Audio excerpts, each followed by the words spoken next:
Saudara-saudari di dalam Tuhan Yesus Kristus yang saya kasihi, kita berterima kasih kepada Bapa kita di surga karena dapat bersekutu di Jumat terakhir ya. Jumat itu hari ke-6. Kalau bahasa Ibrani-nya itu Hasisi ya.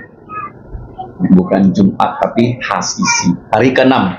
Hari ke-6 nih Tuhan menciptakan ya di hari terakhir, yaitu binatang-binatang darat dan yang terakhir manusia sebagai puncak ciptaannya. Hari ke-6. Namanya apa? Hasisi. Nah, dalam bahasa Ibrani dan Arab, seluruh hari itu nggak ada nama loh. Hari Minggu itu bahasa Latinnya. Apa artinya Minggu? Harinya Tuhan. Karena Yesus bangkit ya. Domingo, hari Minggu. Nah, tapi aslinya namanya apa? Ahad atau Ehad. Nah, Ehad itu bukan nama loh. Artinya ke-1. Nah, siapa di sini anak ke-1? Ada? Anak ke-1 ya? Nah, bukan nama kan? Anak pertama ya. Nah, seperti Miss Elvia juga ya. Nah, ke-1.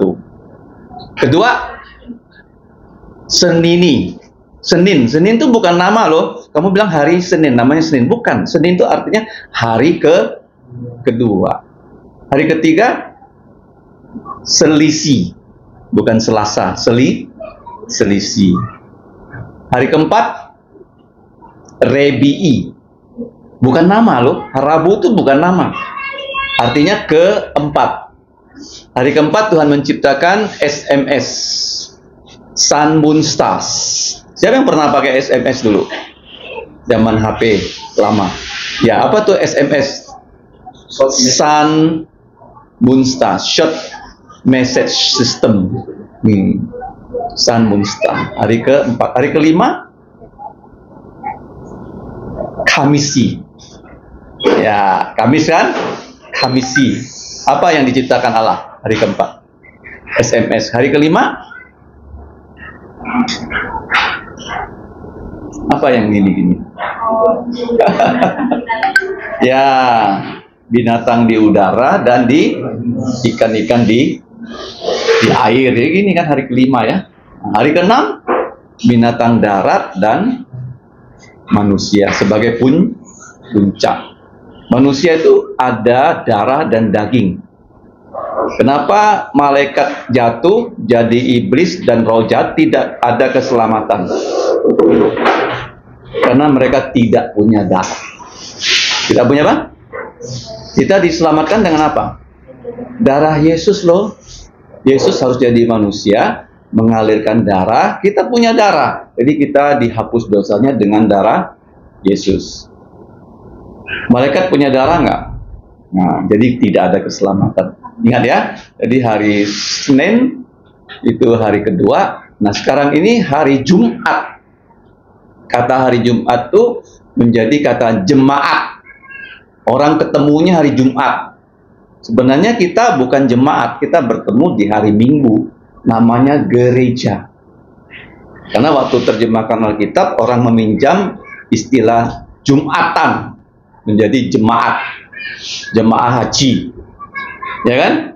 Sebenarnya kita bukan jumpa di hari Jumat. Kita berjumpa di hari Minggu. Namanya gereja ya. Oke. Nah, hari Jumat ini hari ke-6 ya. Bahasa Ibraninya Hasisi. Hasisi, hari ke-6. Tuhan menciptakan binatang-binatang darat dan manusia. Kita akan mulai dengan menyanyi 87. Dahulu di kota Daud, satu kandang yang rendah, sang bayi.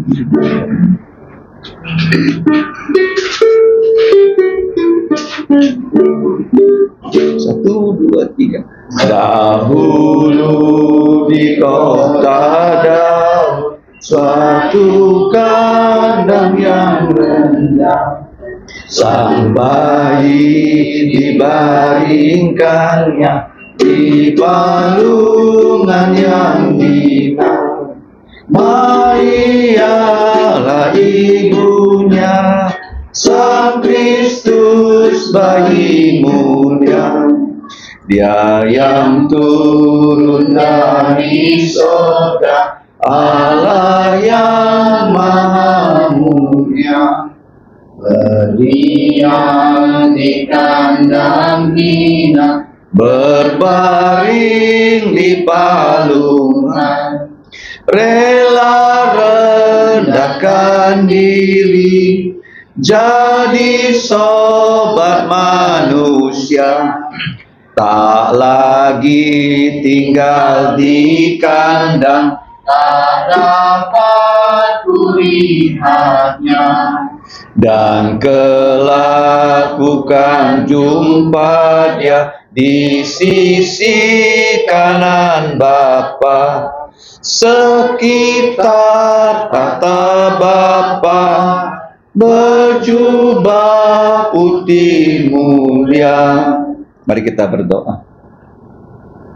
Allah Bapa kami yang telah menciptakan kami, bahkan telah menyelamatkan kami melalui Putramu Tuhan Yesus, Putramu yang telah menjadi putra manusia, sehingga Tuhan Yesus bukan hanya roh, tetapi telah menjamba menjadi daging yang memiliki darah, sehingga melalui salibnya yang mengalirkan darah yang tercurah dari lubang paku dan juga lubang tombak, sehingga dosa-dosa kami bisa dihapusnya. Kami bersyukur ya Bapa untuk Tuhan Yesus yang telah menyelamatkan kami, bahkan telah memanggil kami untuk memiliki hidup yang kekal, hidup karena kebangkitan Tuhan Yesus, bahkan memberikan kami tugas untuk melayaninya sebagai pengganti dari pekerjaan Tuhan Yesus di muka bumi ini. Kami bersyukur untuk persekutuan para guru dari TK Kristen dan SD Kristen Kalvari. Kami menyerahkan persekutuan ini, kiranya Engkau mengampuni dosa-dosa kami, dan kami menyerahkan awal dan akhir persekutuan ini, kiranya nama-Mu dimuliakan. Demikianlah doa kami Bapa, dalam nama Tuhan Yesus kami berterima kasih. Amin. Mari kita membuka Injil Tuhan Yesus perikop 11 halaman 32.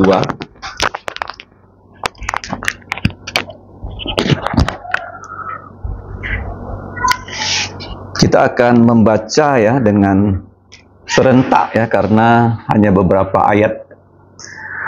Kelahiran Yesus Sang Kristus atau Sang Mesias. Mesias itu bahasa Ibrani, kalau Kristus itu bahasa Yunani ya. Artinya yang diurapi. Kita buka suara 3, 2, 1. Pada waktu itu Kaisar Agustus mengeluarkan suatu perintah, menyuruh mendaftarkan semua orang di seluruh dunia. Inilah pendaftaran yang pertama kali diadakan sewaktu Kirenius menjadi wali negeri di Syria. Maka pergilah semua orang mendaftarkan diri masing-masing di kotanya sendiri. Demikian juga Yusuf pergi dari kota Nazaret di Galilea ke Yudea, ke kota Daud yang bernama Bethlehem, karena ia berasal dari keluarga dan keturunan Daud, supaya didaftarkan bersama-sama dengan Maria tunangannya yang sedang mengandung. Ketika mereka di situ, tibalah waktunya untuk Maria untuk bersalin, dan ia melahirkan seorang anak laki-laki, anaknya yang sulung, lalu dibungkusnya dengan kain lampin dan dibaringkannya di dalam palungan, karena tidak ada tempat untuk mereka di rumah penginapan. Nah, kita sudah sampai ya kepada kelahiran Yesus Sang Mesias. Bulan Juni yang lalu, persekutuan kita yang terakhir, kita belajar dari kelahiran Yohanes yang diberi gelar pembaptis. Nah, kalau kita lihat di sini, ada dua hal yang perlu kita amati. Yaitu yang pertama, yang dinamakan sensus. Ya, sensus. Biasa di Indonesia selalu ada sensus. Sensus itu untuk mengetahui berapa jumlah penduduk secara umum, ya. Makanya kita tahu kota Pontianak berapa jumlah penduduknya. Siapa yang tahu? Parit Baru berapa jumlah penduduknya? Kalau Pontianak sekitar 700.000. Nah, kalau di Batam katanya sudah hampir 2 juta orang. Terus meningkat ya. Nah, kalau Jakarta dan sekitarnya lebih daripada 10 juta. Seluruh Indonesia 280 juta. Ingat ya, sensus itu untuk mengetahui berapa jumlah manusia, dan Indonesia itu sangat spesifik, dikatakan kita punya bonus demografi. Anak-anak muda yang sekarang ini masih muda, kalau dididik dengan baik, maka pertumbuhan ekonomi Indonesia akan melompat 2 kali lipat. Ingat ya, 2 kali lipat. Jadi diharapkan pada 22 tahun yang akan datang, Indonesia masuk di dalam kelompok 5 besar ekonomi. Artinya gaji ya dari orang itu per kapitanya bisa $25.000. Besar sekali kan? 250 juta. Ya, itu harapan ya dari negara kita menuju Indonesia emas. Ingat ya. Nah, sensus di saat sebelum Yesus lahir, kamu lihat di sini, itu diadakan oleh seorang kaisar. Namanya kaisar ya, karena dia adalah raja dari kekaisaran Roma. Jadi waktu itu Roma menguasai dunia. Karena siapa yang menguasai dunia sudah Tuhan tentukan loh. Yang pertama yang menguasai dunia itu namanya negara Mesir. Kalau kita punya uang bisa ke Mesir melihat piramid. Piramid itu lebih besar daripada Borobudur loh. Sampai sekarang pun insinyur nggak tahu bagaimana batu yang begitu besar bisa dinaikkan ke atas loh. Piramid. Satu dari keajaiban dunia. Setelah Mesir runtuh karena mereka menjajah Israel, ya Tuhan menghukum mereka, dan mereka sejak runtuh Israel keluar dari Mesir. Mesir itu tidak pernah lagi menjadi bangsa yang baik. Saya pernah ke Mesir loh, saya kaget lihat orang Mesir. Pakaiannya lebih jelek daripada orang Indonesia. Indonesia jauh lebih maju daripada Mesir. Padahal sebelumnya Mesir itu superpower. Nah, superpower kedua siapa? Asyur. Asyur itu diruntuhkan oleh siapa? Nebukadnezar. Superpower ketiga itu Babel. Nah, Babel diruntuhkan oleh orang-orang Iran, Persia, Ratu Esther. Ya. Kemudian Iran runtuh digantikan oleh orang Yunani. Nah, orang Yunani ini, kenapa Tuhan menginginkan orang Yunani berkuasa? Karena bahasa Yunani kelak akan dipakai menulis perjanjian baru. Perjanjian baru. Nah, seluruh sejarah manusia ada kaitannya dengan Alkitab loh. Seperti kita nggak pernah bertanya, kenapa bahasa Inggris menjadi bahasa internasional? Sebelumnya ya, sebelum Alkitab diterjemahkan abad 17 ke dalam bahasa Inggris, itu bahasa Inggris itu bahasa kelas 3. Bahasa kelas 1 di Eropa itu bahasa Yunani. Bahasanya para filosofi. Ingat ya. Tetapi kenapa bahasa Inggris bisa menjadi bahasa kelas 1? Karena pada abad 17, tahun 1611, di Inggris, Raja Inggris menerjemahkan Alkitab bahasa asli, Perjanjian Lama, Perjanjian Baru, ke dalam bahasa Inggris. Sehingga para misionari yang pergi ke seluruh dunia mengabarkan Injil menggunakan bahasa Inggris. Seperti bahasa Indonesia. Kenapa bahasa Indonesia bisa menjadi bahasa Indonesia? Tahu nggak? Bahasa yang paling besar di Indonesia bahasa Jawa loh. Bahasa apa? Jawa. Kenapa bahasa Indonesia bisa menjadi bahasa nasional? Orang nggak bertanya. Ada hubungannya dengan menerjemahkan Alkitab. Karena waktu misionari datang ke Indonesia, mereka menerjemahkan Alkitab dari bagian paling timur ke barat, itu semua dengan bahasa Melayu. Sehingga ya bahasa, kalau kita baca Alkitab kita ya, bahasa Alkitab kita, Alkitab edisi 1974, itu dipakai dengan ejaan yang disempurnakan loh, tahun 72 loh. Satu-satunya dokumen nasional yang paling banyak dicetak dengan bahasa Indonesia baku adalah Alkitab. Jadi Tuhan memakai ya firman-Nya untuk memajukan satu bangsa. Nah, kalau kita lihat setelah Yunani runtuh, berganti superpower berikutnya itu kerajaan Roma. Kerajaan apa? Roma. Kalau kamu membaca dalam Daniel pasal 2, di situ Tuhan jelaskan siapa-siapa saja yang akan jadi superpower. Nah, Roma waktu berkuasa memang kerajaannya Roma, tetapi bahasanya bahasa Yunani. Sehingga bahasa Yunani itu dipakai di seluruh dunia di zamannya Yesus. Nah, kalau kamu lihat di sini, pada waktu itu Kaisar Agustus mengeluarkan suatu perintah untuk mendaftarkan semua orang di seluruh dunia. Nah, seluruh dunia itu adalah kata yang terkenal sekarang yang disalahgunakan, yang kita kenal dengan istilah oikomene. Apa itu oikomene? Oikos itu adalah rumah. Ya, jadi tempat-tempat yang ada penduduknya itu dibuat sensus.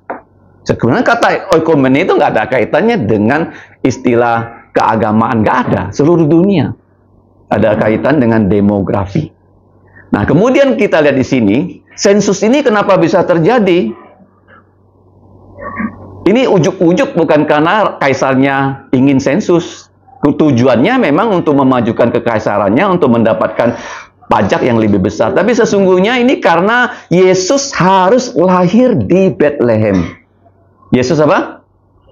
Iya. Jadi ini sensus yang pertama diadakan waktu bukan hanya Kaisar Agustus, tetapi gubernurnya bernama Quirinius. Dia menjadi gubernur di Syria dan di daerah Palestina.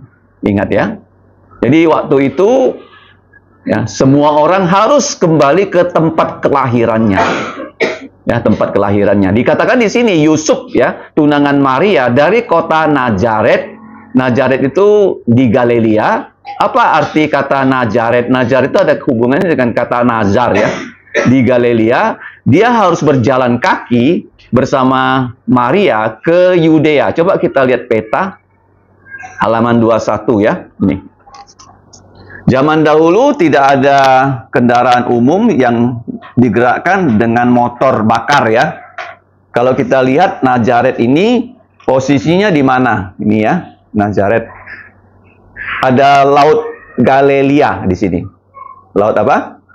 Galilea. Nah, Galilea ini lautnya itu namanya sebenarnya aslinya adalah Laut Kineret. Kineret ya. Kineret itu karena bentuknya seperti ini. Ini lihat. Nah, ini. Perut gitar. Ya kan, kamu lihat ya Laut Galilea kan? Seperti apa?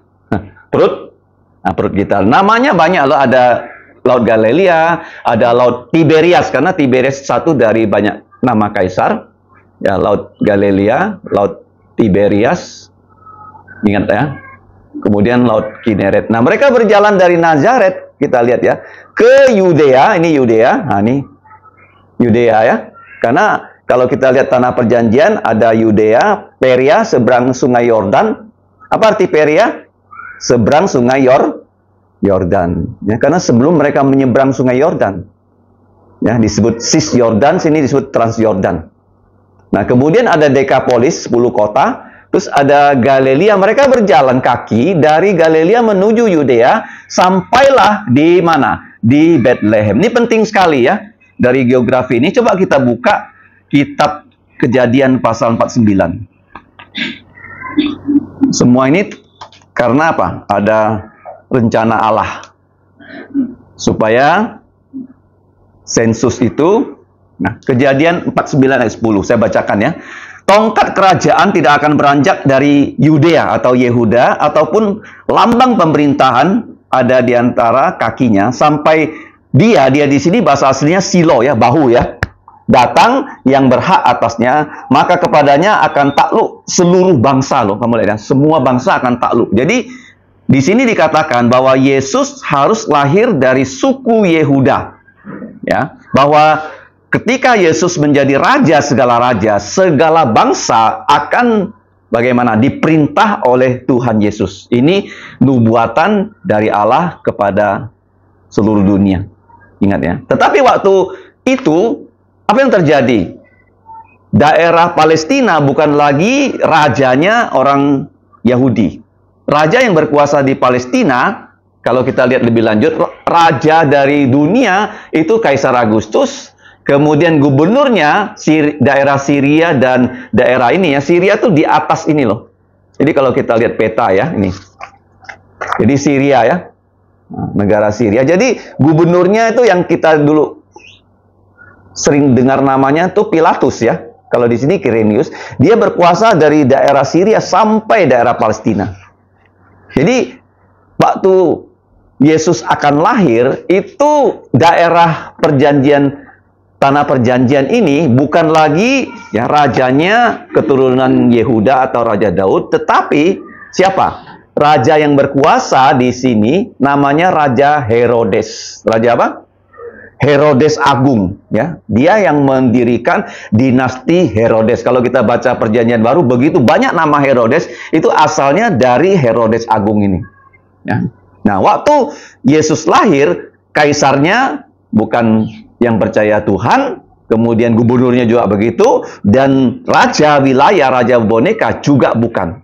Dan bahkan di Bethlehem ini, ya, dekat dengan Yerusalem. Yerusalem itu ada Bait Allah. Nah, Bait Allah pun, ya, waktu itu yang memerintah di Bait Allah ataupun yang melayani itu para imam yang diangkat oleh Raja Roma, Annas Kayafas.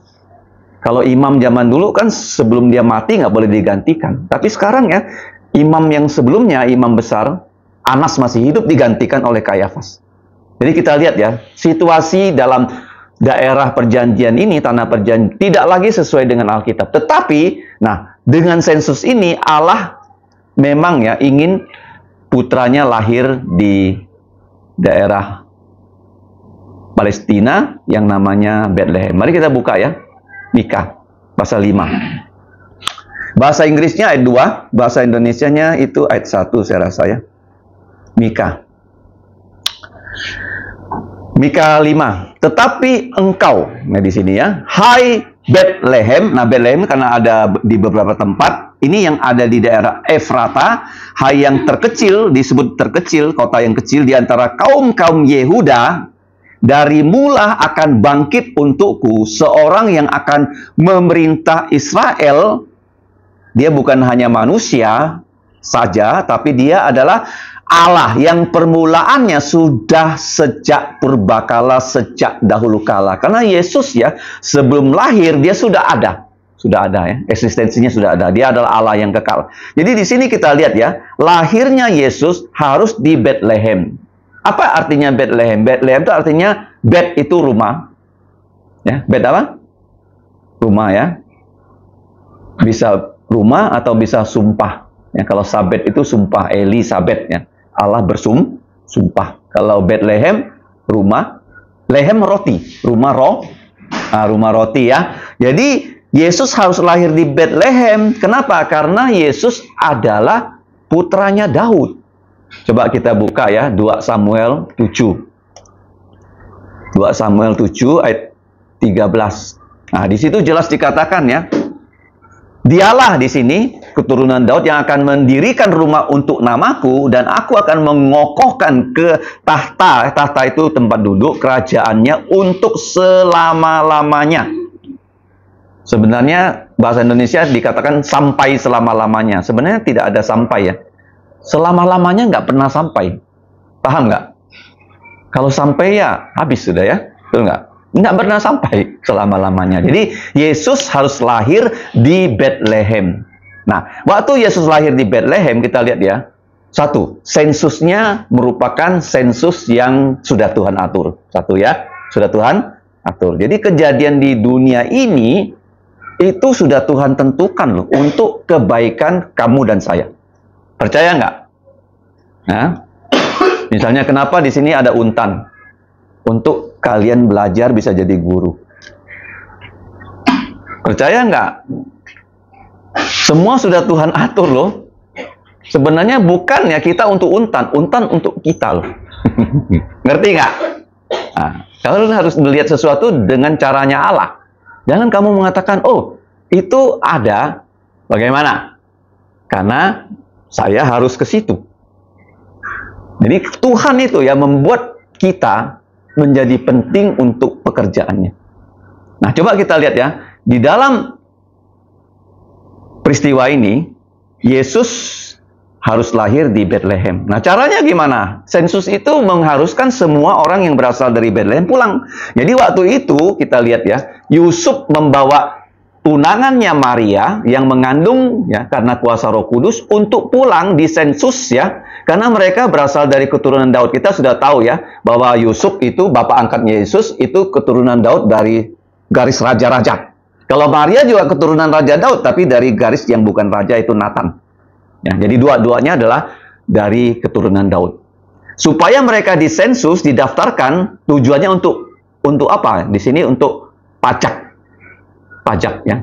Kalau sensus bisa disebut sebagai taxing ya, untuk didaftarkan supaya pajak itu diketahui ya di kerajaan Roma itu bisa ditarik berapa. Ya, banyak pajak setiap tahun. Karena di Roma itu ya sistem perpajakannya beda dengan Indonesia. Mereka tuh begini ya, mereka sudah hitung penduduknya berapa, kemudian target pajaknya berapa, terus setelah target pajak ini sudah diketahui, mereka akan lelang loh. Lelang begini, siapa yang berani ya menyetor pajak ya sebesar yang sudah ditetapkan pemerintah. Jadi kalau saya dapat lelang, saya bisa mempekerjakan pemungut-pemungut pajak di pinggir jalan untuk menarik pajak supaya ya pajak itu yang terkumpul saya setor ya kepada pemerintah Roma. Dan kalau saya bisa berbuat begitu, tentu ada komisinya. Paham nggak? Jadi pajak zaman dulu nggak seperti sekarang, kantor pajaknya tetap. Jadi tukang pajaknya di setiap lorong. Jalan-jalan yang ramai. Jadi kalau kita lewat, kita bawa komputer. Dia lihat komputer kamu. Di sini komputernya. Udah bayar pajak belum? Kita tunjukkan belum. Belum. Harus bayar. Kita bilang kita nggak punya uang bayar. Terus gimana cara? Aku pinjamkan kamu uang bayar. Tapi aku kenakan kamu bunga bank. Jadi begitu hebatnya perpajakan. Sampai tahun 70 orang Israel nggak tahan. Mereka memberontak kepada tentara Roma dan mereka dihancurkan. Yang pajak itu menjadi satu hal yang sangat-sangat krusial. Indonesia juga terus ya menggenjot pajak. Tapi ada dilemanya. Kalau jumlah pegawai negerinya sangat banyak, pajak yang ditarik itu lebih dari 50% untuk bayar gaji. Kamu lihat Pontianak. Berapa tuh pegawai Kodia Pontianak? Lebih dari 1.000 orang. 1.000? Ya. Gaji 1.000 orang tuh nggak main-main. Ya, kemarin waktu saya ke Batam, saya satu pesawat dengan wali kota dengan istrinya. Pulang lagi dari Batam, ketemu lagi dia. Jadi waktu saya mau ke toilet, saya ke toilet depan. Jadi waktu saya keluar, saya lihat dia duduk dengan istrinya. Karena kenal kan nggak enak kalau nggak nyapa kan. Saya bilang Mas Edi. Nah terus dia mau salaman. Saya bilang tangan saya basah. Nah, habis itu ya, saya pamit waktu dia turun ya dari pesawat, diambil koper kan, saya kan langsung ya mengejar ferry. Nah, pulangnya ketemu dia lagi ya dengan istrinya. Jadi wali kota. Ya, kalau pesawatnya jatuh, Pontianak nggak ada wali kota tuh. Sini gembala sidang juga nggak ada kan. Saya pikir begitu ya. Nah, jadi kita lihat ya, pajak itu kita berdoa Indonesia kali berikutnya karena pemerintah Jokowi dia ingin digitalisasi, mengurangi orang yang hanya duduk di kantor. Kalau kalian kan kerja kan, keras kan, begitu masuk kerja. Kalau pegawai negeri kan banyak yang nggak kerja, tapi dapat gaji. Jadi kita doakan ya negara kita jumlah PNS-nya bisa ramping ya, sehingga kalau ramping uang yang ada bisa untuk bangun jalan, bangun sekolah. Yang gaji guru bisa dinaikkan, sehingga kalau guru tuh gajinya naik, negaranya akan maju. Jadi waktu mereka didaftarkan di situ untuk sensus, mereka sampai di Bethlehem, jalan kaki pernah saya katakan 12 hari ya. Jadi tidak dekat-dekat ya. Jadi waktu mereka sampai di sana, yang kedua yang kita pelajari, waktu mereka ke Bethlehem, Maria itu tunangannya Yusuf. Ya, tidak mereka berhubungan suami istri, sedang mengandung ya, kandungannya sudah matang. Ketika mereka tiba di Bethlehem, apa yang terjadi? Yang pertama, sensusnya sensus yang sudah Tuhan tentukan, sensus yang ajaib. Yang kedua, waktu mereka sampai di Bethlehem, karena banyak orang pulang ke Bethlehem, jadi mereka tidak punya tempat untuk numpang. Nah, kenapa begitu ya? Kenapa Yesus ya waktu datang ke dunia ini, dia tidak punya tempat bahkan untuk lahir loh. Karena dia dari yang paling kaya menjadi paling miskin, supaya kita yang miskin percaya dia bisa dibuat menjadi orang yang paling kaya. Nah, kemudian waktu Yesus lahir, kita lihat ya, tidak ada tempat untuk meletakkan kepalanya. Yang lahir itu seorang anak laki-laki, disebut putra sulung. Kenapa putra sulung? Karena Yesus nanti punya adik tiri dari Maria dan Yusuf. Yang kalau kita lihat ya di dalam Kisah Para Rasul, adik-adik tiri Yesus tuh namanya siapa? Yakobus, Yudas, 3Y ya, Yakobus, Yudas, Yusuf, dan Simon. Dan ada beberapa adik perempuan. Nah, kita lihat di sini, putra yang sulung dibungkus dengan lampin. Nah, lampin itu kan biasa ya. untuk bayi ya, supaya hangat ya. Dibaringkan dalam palungan. Apa itu palungan ya? Kata yang enggak lazim. Palungan itu tempat makannya binatang. Dan ini ada satu kotak, terus ya di atasnya ditaruh rumput-rumput kering dan jerami supaya binatang ya yang seperti kuda, kambing dan domba bisa makan dari palungan, ya kan? Jadi agak tinggi ya, karena mereka berdiri makannya. Nah, kita lihat di sini kenapa dibaringkan di dalam palungan, karena Yesus di sini dikatakan dilahirkan di dalam kandang binatang. Karena tidak ada tempat untuk mereka di rumah penginapan. Jadi kalau kita lihat ya waktu itu kemungkinan nih goa ya. Goa dijadikan tempat untuk kandang. Nah, kenapa Yesus lahir di kandang? Karena dia harus jadi orang yang paling miskin. Ingat ya, paling miskin. Jadi waktu dia lahir, kita akan melihat ya setelah ini, minggu depan, akan datang ya para gembala. Jadi waktu Yesus lahir, langsung malaikat itu berkunjung, dan para gembala diperintahkan untuk melihat Yesus. Kenapa para gembala yang diperintahkan untuk melihat Yesus?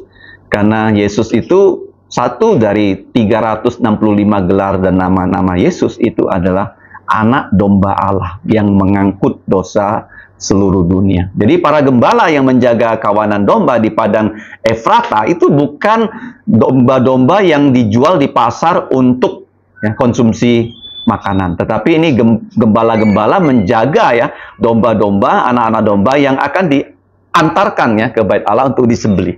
Ya, bukan domba-domba yang dikonsumsi dagingnya, bukan, untuk disembelih menjadi korban di Bait Allah. Karena di Yerusalem itu ya satu dari 12 pintu gerbang ada namanya pintu gerbang anak domba. Jadi dari situ ya pintu gerbang domba itu domba-domba itu dihantar mana? Dari padang Efrata ke Bait Allah. Jadi kita belajar dua hal. Yang satu, sensus kejadian pemerintah bukan secara kebetulan, tetapi di sini harus dilaksanakan supaya Yesus harus lahir di kota Bethlehem. Itu yang pertama ya. Jadi di dunia ini tidak ada yang terjadi kebetulan. Semuanya sudah Tuhan atur. Ya, kamu berjumpa dengan siapa, kamu akan bekerja sebagai apa, itu Tuhan sudah pimpin. Ya, kita orang Kristen tidak boleh menyesal atas nasib kita. Kecuali kita berdosa ya, kita akan dihukum ya. Seperti Yunus kan, dia berdosa, dibuang ke dalam laut. Tapi kalau kita ya, menjadi anak Tuhan yang taat, segala sesuatu itu Tuhan sudah atur. Ya, mari kita lihat ayat yang terakhir. Roma 8 ayat 28. Ayat yang terkenal ya. Kita baca sama-sama ya. Roma 8:28. Kita baca 3:21. Kita tahu sekarang bahwa Allah turut bekerja dalam segala sesuatu untuk mendatangkan kebaikan untuk mereka yang mengasihi Dia, yaitu untuk mereka yang terpanggil sesuai dengan rencana Allah. Ya, jadi apapun yang terjadi dalam hidup kita, bahkan satu helai rambut rontok pun itu sesuai dengan rencananya Tuhan.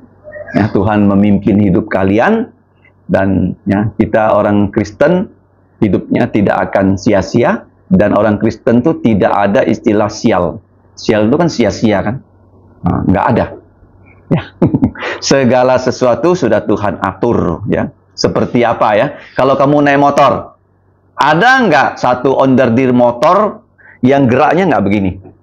Ada nggak? Kalau kamu maju, kamu cek, ada nggak? Kasih tahu saya. Setiap kamu naik motor, ingat Roma 8:28.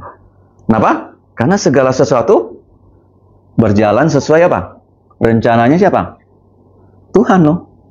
Ada nggak satu part motor geraknya gini? Ada. Berapa part motor? Kamu sering naik motor, tanya tukang bengkel, bapaknya Abed, berapa tuh part dalam motor? Seperti kalau kamu ke dokter, dokter berapa sih helai rambut di kepala saya? Berapa? Nah, nggak tahu ya. Nah, guru harus tahu loh, nanti ditanya muridnya nggak tahu nanti. Rambut orang hitam katanya sih 100.000 helai. Kalau rambut bule yang pirang tipis 120.000. Dikatakan setiap rambut kita dihitung oleh Tuhan. Tidak satu rambut pun rontok kalau Tuhan Bapa di sorga nggak izinkan. Ini juga kan Roma 8:28 apa? Motor saya semuanya gimana? Geraknya selaras. Untuk apa? Untuk kebaikan kita. Paham ya? Jadi kita bisa bertemu siang ini sudah Tuhan tentukan. Ya, nggak ada yang ceritanya kebetulan. Nggak ada yang ceritanya sia-sia yang membawa sial. Sial yang bawa sia-sia, nggak ada. Semuanya kalau kita ikut ya kehendak Tuhan, ya sebelum kita melakukan segala sesuatu, kita berdoa, kita serahkan ke dalam tangan Tuhan, semuanya itu datang pada waktu yang Tuhan telah tentukan. Kapan kamu wisuda, kapan kamu menikah, dan kemana kamu akan bekerja, dan seterusnya melayani, itu semua sudah Tuhan tentukan. Nggak boleh ya, kita maunya ke sana. Seperti Astro ya, dia banyak planning ya. Ada IKN lah, ada BUMN lah, ada Deplu lah ya. Ya sebenarnya Tuhan sudah ada rencana untuk kita. Kalau kita mau ikut ya, pasti ya kita menjadi orang yang menerima berkat Tuhan dan menjadi saluran berkat untuk Tuhan. Mari kita berdoa. Bapa, kami mengucap syukur untuk kelahiran Yesus, yaitu Kristus yang menyelamatkan kami melalui firman-Mu, melalui kematian dan kebangkitannya. Dan kami bersyukur ya Bapa bahwa Tuhan Yesus adalah Raja atas seluruh dunia. Sekarang Dia menjadi Raja untuk kami orang-orang yang percaya. Dan kelak Dia akan datang sebagai Raja segala raja. Tolonglah kami ya Bapa, supaya kami selalu sadar bahwa tidak satupun kejadian yang terjadi dalam hidup kami sebagai anak-anak-Mu adalah kejadian yang secara kebetulan. Tapi semua sudah Engkau rencanakan dan segala sesuatu akan bekerja bersama-sama untuk mendatangkan kebaikan untuk setiap anak-anak Engkau yang telah Engkau beli dengan darah Tuhan Yesus. Kami serahkan ya Bapa. Waktu persekutuan selanjutnya kami akan berdoa bersama-sama. Tolonglah kami untuk menyerahkan kehidupan kami dan pelayanan kami kepada Engkau, supaya nama-Mu dimuliakan. Demikianlah ya Bapa, doa kami yang kami ucapkan hanya di dalam nama Tuhan Yesus Kristus. Amin.